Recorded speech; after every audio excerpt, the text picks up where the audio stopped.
அனைவருக்கும் வணக்கம் நண்பர்களே. நம்ம பாலிட்டியில் உள்ள அனைத்து ஆர்டிக்கலையும் எப்படி நிமோனிக் வடிவிலையோ இல்லை ஸ்டோரி பேஸ்ட்லேயோ மைண்டில் ஸ்டோர் பண்ணுறது எப்படின்னு தான் பார்க்க போகிறோம்.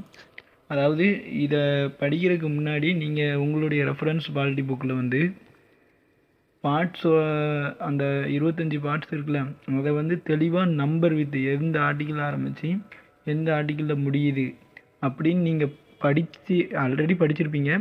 படிக்கலைன்னாலும் நீங்கள் இதை ஒரு ரெஃபரன்ஸ்க்கு வச்சுக்கோங்க படிக்கும்போது, சரியா? வணக்கம். நம்ம இந்திய அரசியலமைப்புல இருக்கிற ஆர்டிகல்ஸை, அதாவது விதிகளை ஞாபகம் வச்சுக்கிறது கொஞ்சம் கஷ்டமா இருக்கா?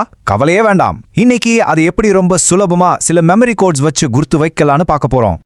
வாங்க, ஒரு சின்ன உதாரணத்திலேருந்தே ஆரம்பிக்கலாம். நீங்க எக்ஸாம் ஹாலில் இருக்கீங்க, ஒரு கேள்வி வருது. அது ஆர்டிகல் 167 இல்ல 168 ஒரு சின்ன குழப்பம் வருது இல்லையா? அந்த டென்ஷன்ல இது ரொம்ப சகஜம்.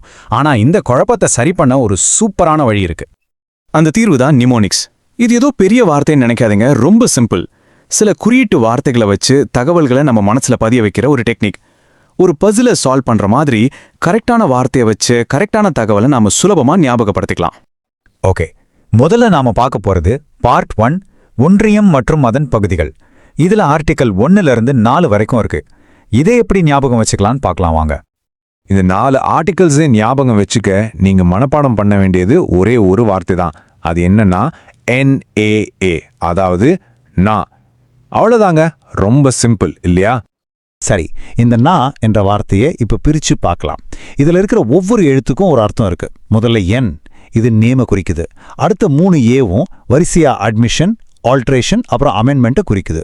இந்த ஆர்டர் ரொம்ப முக்கியம். என் ஏ ஏ ஏ.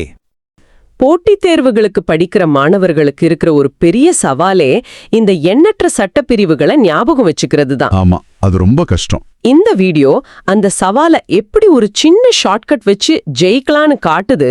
ஆனா அந்த ஷார்ட்கட்ஸ்க்கு பின்னாடி இருக்கிற ஆழமான விஷயங்களையும் நாம கண்டிப்பா பார்க்கணும். மிகச்சரி. அப்போ முதல் விஷயத்துக்கு வருவோம். கான்ஸ்டிடியூஷனோட பகுதி 1, அதாவது ஒன்றியமும் அதன் ஆட்சி பகுதிகளும், union and its territory. Article 1லிருந்து 4 வரைக்கும். இதுக்கு அந்த வீடியோல NAA, அதாவது நான் அப்படின்னு ஒரு மெமரி ட்ரிக் யூஸ் பண்றாங்க. பார்க்க ரொம்ப சிம்பிளா தெரியுது. இத கொஞ்சம் விரிவா பார்க்கலாமா? கட்டாயமா. இந்த NAA வெறும் ஒரு வார்த்தை இல்ல, அது 4 முக்கியமான ஆர்டிகல்ஸோட ஒரு திறவுகோல் மாதிரி. ஓகே. முதல்ல என்ன? இது article 1, name and territory of the union. அதாவது நம்ம நாட்டோட பெயர் என்ன, அதோட எல்லைகள் என்னன்னு இது வரையறுக்குது. சரி. அடுத்தது ஏ. இது article 2, admission or establishment of new states. அதாவது இந்தியாவுக்கு வெளியே இருக்கிற ஒரு பகுதியை ஒரு புது மாநிலமா உள்ள சேர்க்கறதுக்கான அதிகாரம். சரி, இது ரெண்டாவது. மூணாவது ஏ தானே? ஆமா. அடுத்த A article 3, alteration of areas, boundaries or names of existing states. ஏற்கனவே இந்தியாவுக்குள்ள இருக்கிற மாநிலங்களோட எல்லைகளையோ பெயர்களையோ மாற்றி அமைக்கிற அதிகாரம். கடைசி ஏ ஆர்டிகல் 4.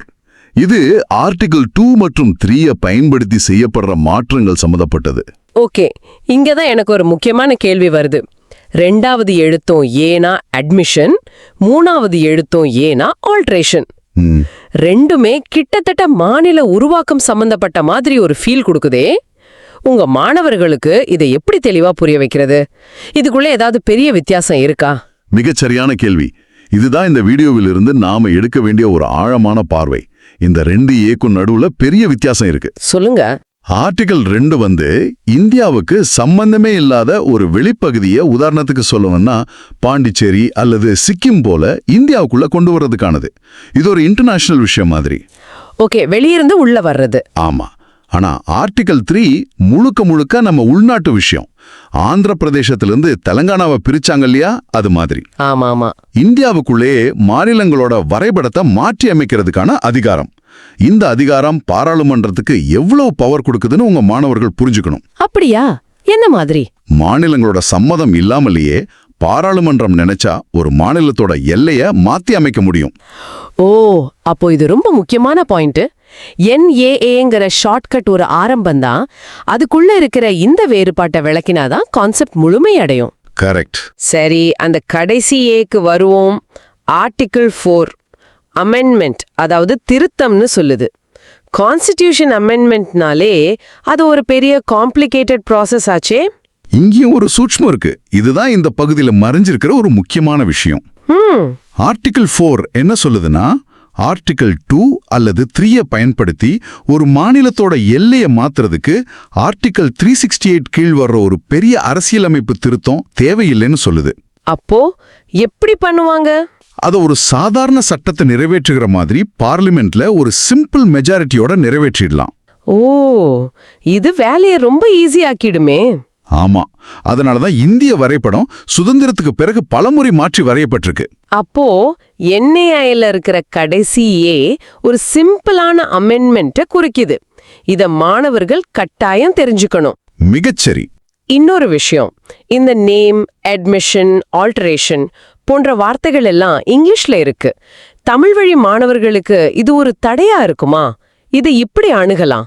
நல்ல கேள்வி. சொல்லப்போனா போட்டித் தேர்வு உலகத்துல பல முக்கியமான டெக்னிக்கல் டேர்ம்ஸ் இங்கிலீஷ்ல தான் புழக்கத்துல இருக்கு. அது உண்மைதான். அதனால இந்த முக்கிய ஆங்கில வார்த்தைகளை அதோட தமிழ் அர்த்தத்தோட சேர்த்து கத்துக் கொடுக்கறது தான் பெஸ்ட் வழி.